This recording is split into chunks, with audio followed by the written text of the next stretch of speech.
Hola, ¿cómo están? Nuevamente en esta oportunidad vamos a compartir parte de nuestro avance. Antes de todo vamos a dar gracias a Dios por este tiempo.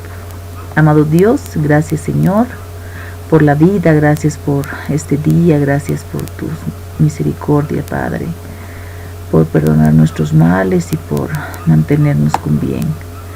Guíanos, Señor, en esta palabra y que todo sea de parte tuya, Señor, por favor. En el nombre de Jesús. Amén. Bien, vamos a seguir con la segunda parte de esta lección.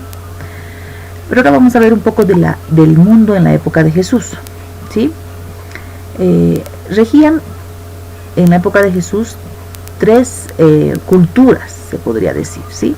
Se tenía el poderío de los romanos, la cultura de los griegos y la religión de los judíos, ¿sí? Grecia, después de la batalla con Persia, y tener una estrategia tan maravillosa de sobrevivencia, de preservar su cultura, se ha difundido por todo el mundo.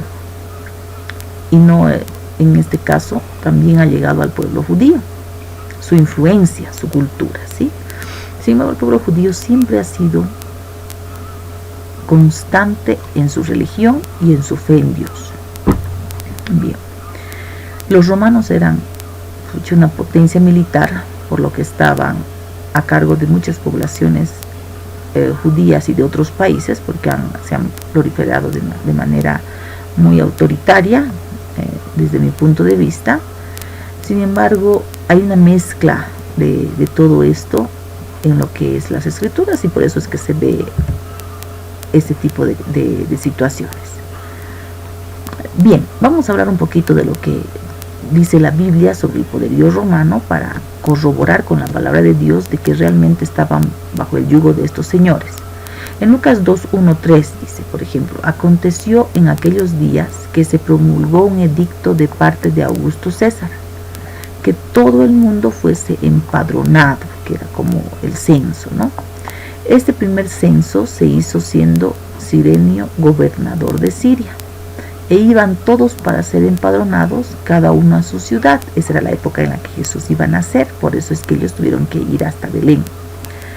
A los emperadores romanos se les denominaba también reyes. Por eso es que primero de Pedro 2:17 dice: honrad a todos, amad a los hermanos, temed a Dios y honrad al rey. Es las buenas enseñanzas que Jesús dejó, ¿no?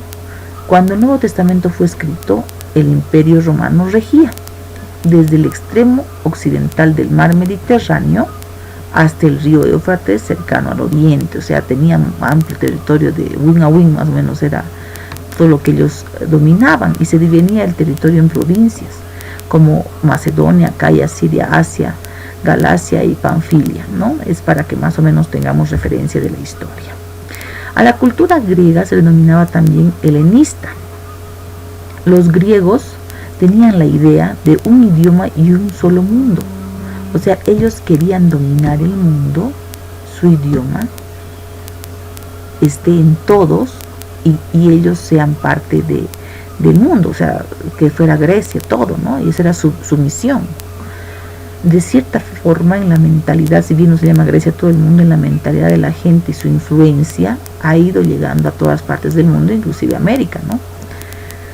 La tierra prometida a los judíos sufrió una inmensa influencia helénica. Eso referida a la cultura griega, ¿no? Algunos veteranos del ejército de Alejandro se establecieron en ella, hablando de Alejandro Magno, ¿no? que se expandió, uno de los conquistadores más grandes de la historia. Y para el siglo I existía Decápolis, una federación de ciudades que hablaba griega, y las escrituras hebreas se habían traducido al griego, el griego común, que también se llamaba Koine, ¿no? Fue el idioma internacional que contribuyó a la difusión de las enseñanzas cristianas. Con el idioma griego es que se tradució parte de la Biblia, y posteriormente de este idioma recién a los demás lenguajes, ¿no? Ahora, la religión judía. Jesús se reveló a sí mismo a los judíos y les dio a cumplir sus profecías, ¿sí? Ellos, los judíos, vienen desde Abraham, que esa es su descendencia, y él siempre fue enseñando que el Dios verdadero, y ellos creen que el Dios que ellos honran es el verdadero, el Dios de dioses, ¿no? Que nosotros también lo creemos, yo también lo creo. Entonces ellos tenían sus enseñanzas que estaban compiladas en el Antiguo Testamento, lo que ha ido refiriendo al Nuevo Testamento y a la venida de Jesús. Entonces esa es la religión que ellos profesan, y la profesan hasta ahora, y Jehová es su Dios, ¿no? Ahora hay un periodo que se llama el intertestamentario, o periodo intertestamentario.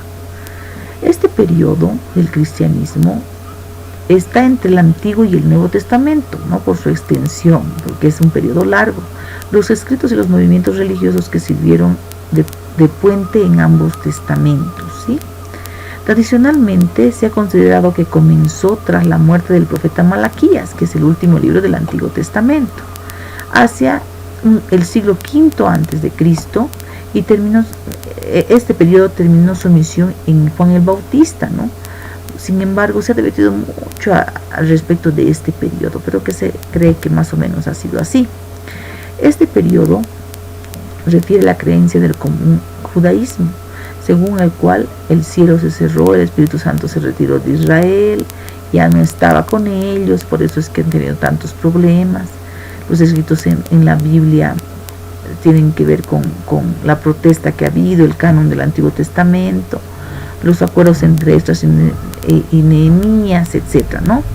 Sin embargo, es importante que nosotros leamos esta parte en la que dice que los mismos años después de Malaquías y el intertestamento comienza con ellos, después de Malaquías. Varios expertos incluso protestan y consideran que Eclesiastés y el libro de Daniel fueron escritos posteriormente, y el periodo intertestamentario comenzó apenas en el siglo IV a.C. y no recientemente. Pero eso ahora no es muy relevante, solamente como historia, porque nosotros sabemos el orden de las cosas tiene un objetivo, ¿no? Después de esto, de que Israel, los judíos fueron sacados de su territorio, porque ellos en Jerusalén, en la ciudad capital, es donde tenían su templo, pero ellos tenían que honrar, alabar a Dios. Es que una vez estando en el exilio, surgieron las sinagogas, que son grupos pequeños de 10 hombres mínimamente, que se reunían para leer los escritos, para aprender de Dios, para leer los profetas, ¿no? Los libros del Antiguo Testamento, se podría decir, ¿sí? Era su práctica religiosa durante la cautividad, porque ellos no estaban en su territorio, pero seguían adorando a su Dios, que ha sido el Dios verdadero, el Dios de todos, mi Dios, ¿no? Ahora, también existe el surgimiento de acontecimientos importantes en el judaísmo durante el exilio. Muchos hombres durante el exilio han empezado a conocer al Dios de Israel y creer en que es el Dios verdadero por las manifestaciones que se han dado y por el comportamiento de los judíos fuera de su tierra. Por ejemplo, vamos a ver un poco lo que dice Daniel 2:47. Dice: el rey habló a Daniel y dijo: ciertamente el Dios vuestro es Dios de dioses y Señor de los reyes, y el que revela los misterios, pues pudiste revelar este misterio. Esto refiere a la vez en que Daniel interpretaba, porque era un profeta muy ungido de Dios, al rey donde estaba el exiliado, ¿no?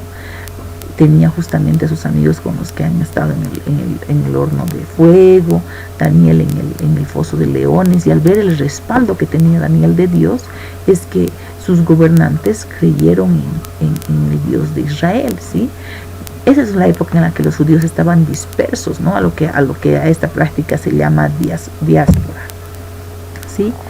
También viene lo que es la Septuaginta, ¿no? A donde quiera que iban los judíos, llevaban sus copias de sus escrituras y las enseñaban en las sinagogas. A esto se refiere esto. Ellos siempre se reunían y leían los profetas, la ley, ¿no? Desde Moisés, que ellos ya la tenían y la practicaban, no era parte de su práctica. Ahora vamos a hablar de un poco de los grupos, ¿no? Dentro de los grupos sociales tenían muchos nombres y grupos, ¿no? Por ejemplo, tenemos los fariseos. Los fariseos significa separados, ¿no? Se considera que ellos que honraban al verdadero Dios, obviamente, seguían prácticas estrictamente de la ley, las tradiciones de los ancianos, aceptaban los escritos proféticos, los que habían escrito los profetas del Antiguo Testamento, creían en la existencia de los ángeles, los espíritus, creían en la resurrección de los muertos, daban sus diezmos, cumplían la ley. Y Pablo en realidad era Saulo de Tarso, ¿no? El que era fariseo, pertenecía a este tipo de grupos, ¿sí? Eran grupos selectos. Sin embargo, los saduceos eran un grupo más selecto todavía, ¿sí? Sin embargo, ellos tenían algunas diferencias con lo que eran los fariseos. Por ejemplo, ellos no creían en los ángeles, ni en los espíritus, ni en la resurrección de los muertos. Se inclinaban más a la influencia helenista, la que tenían los griegos, más dioses, etc. Y estaban más interesados en el sacerdocio, el templo y el poder político. Eran prácticamente políticos y querían estar en la cúspide del manejo de las leyes, ¿sí? ¿A qué se refiere lo que es el concilio gobernante o Sanedrín? Un Sanedrín era un grupo de personas de aproximadamente 70 miembros que formaban parte de un concilio y que contaban con un sumo sacerdote a la cabeza, que era el que lideraba este concilio, o llamado también Sanedrín, y en la mayoría esos sacerdotes eran de familias ricas, pudientes económicamente. También parte del Sanedrín formaban algunos fariseos, pero eran saduceos en su mayoría, puesto predominaban en este círculo, ¿no? Denominado Sanedrín o el concilio gobernante, ¿sí? El templo, ¿qué es el templo? Pues el templo para los judíos era sagrado, ¿sí? Durante el tiempo del ministerio de Jesús había un templo magnífico en Jerusalén. El templo de Herodes se denominaba porque Herodes era el grande, lo había reconstruido, ¿no? El templo de Salomón, como nosotros sabemos, que era el segundo templo, fue edificado con lujos. La Biblia lo relata exactamente lo que tenía, era un templo maravilloso, pero fue destruido por los babilónicos, ¿no? 587 años aproximadamente antes de Cristo. Y este segundo templo fue reconstruido, ¿no? Cuando volvieron del exilio a Jerusalén, durante el tiempo de Esdras y Nehemías. El templo fue profanado, igual todo destruido por Antíoco IV, ¿no? Que aproximadamente estaba destruido parcialmente, y ese fue el que Herodes reconstruyó prácticamente. Ahora, eso refiere al templo de Israel, donde Israel honraba a Dios, hacía sacrificios, y el templo estaba dividido, ¿no? En el atrio, como sabemos que tenía el tabernáculo Moisés, los israelitas en el desierto, ¿no? El atrio, el lugar santo y el lugar santísimo. El templo estaba dividido de igual forma. Los judíos tienen varias fiestas, son 7 fiestas aproximadamente que ellos celebran en el año. Sin embargo, vamos a ver un poquito de lo que era la Pascua y el Pentecostés, que eran 2 fiestas que ellos celebraban. Por ejemplo, la fiesta de la Pascua era muy importante, en realidad era una de las más importantes fiestas, si no era la más importante, que celebraba en Jerusalén. Jerusalén, la capital reconocida por los judíos, ¿no? Esa es su capital.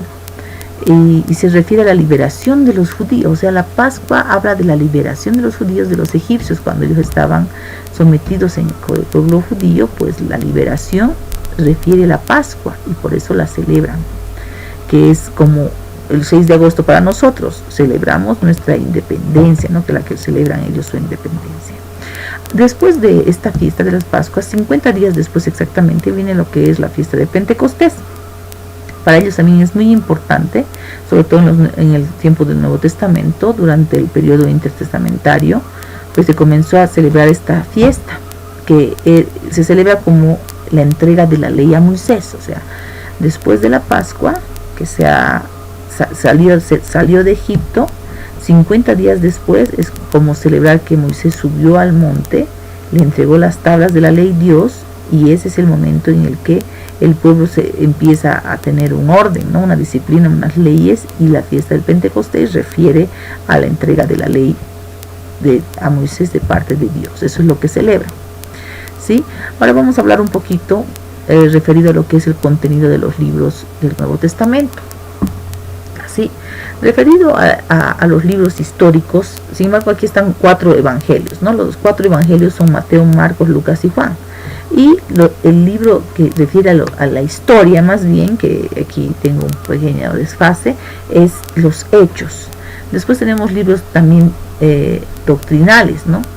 Que son Romanos, 1 y 2 de Corintios, Gálatas, Efesios, Filipenses, Colosenses, 1 y 2 de Tesalonicenses, Hebreos, Santiago, 1 y 2 de Pedro, Judas y 1 de Juan. Y los libros personales o las cartas, se podría decir, aquí existen diferentes nombres para manejar esto, es 1 y 2 de Timoteo, Tito, Filemón y 2 y 3 de Juan, que escribían a los líderes de las iglesias, ¿no? Escribía a los que estaban a cargo de las congregaciones. Y el libro profético escrito por Juan, que es el Apocalipsis, ¿sí? Más o menos tenemos aquí un cuadrito que refiere un poquito de lo que son los 4 evangelios, quienes han sido los autores, los libros a que refiere, ¿no? Para que ustedes lo puedan observar. Por ejemplo, aquí dice el autor del libro de Mateo fue Mateo. El autor del libro de Juan, por ejemplo, fue Juan. Cada uno casi refiere su nombre, ¿no? A diferencia de los libros de Pablo. Los libros de Pablo, que era Saulo de Tarso y tuvo un encuentro con Jesús, se le cambió el nombre a Pablo, un hombre muy preparado. Él escribió Romanos, 1 y 2 de Corintios, Gálatas, Efesios, Filipenses, Colosenses, 1 y 2 de Tesalonicenses, 1 y 2 de Timoteo, Tito y Filemón. Y Hebreos, que se cree que escribió Pablo, pero que es un libro dirigido al pueblo judío, a los hebreos. Sin embargo, no se tiene certeza del autor del libro, ¿no?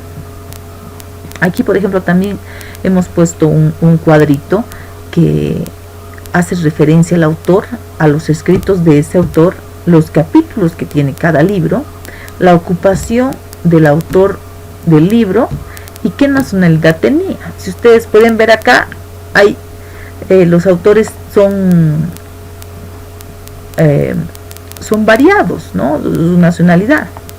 Si bien en este cuadro particularmente, y lo he puesto entre paréntesis a Pablo, quería esto tomar en cuenta, se cree que los Romanos escribió Tercio, que era el secretario de Pablo, ¿no? Pero el libro es atribuido porque podría ser que Pablo fue el que dictó lo que el Espíritu Santo les revelaba prácticamente, porque no olvidemos que la Biblia es inspiración divina.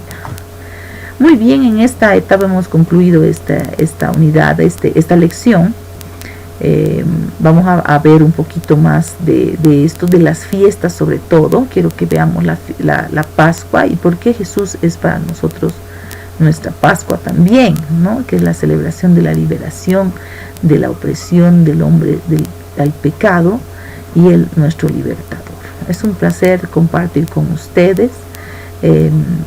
Cualquier consulta estamos para servirles. Esa es nuestra misión y vamos a dar gracias a Dios por este tiempo. Amado Dios, gracias Señor por este tiempo, gracias por tu palabra, gracias por las fuerzas, por la oportunidad, Señor. Bendito eres, Señor, grande y perfecto y maravilloso. Bendice a cada uno de mis hermanos que está viendo este video. Por favor, guárdalos en el hueco de tu mano, Señor. En el nombre de Jesús. Amén. Hasta otra oportunidad, mis queridos amigos, y no olvidemos que la honra, el poder y la gloria es para Dios.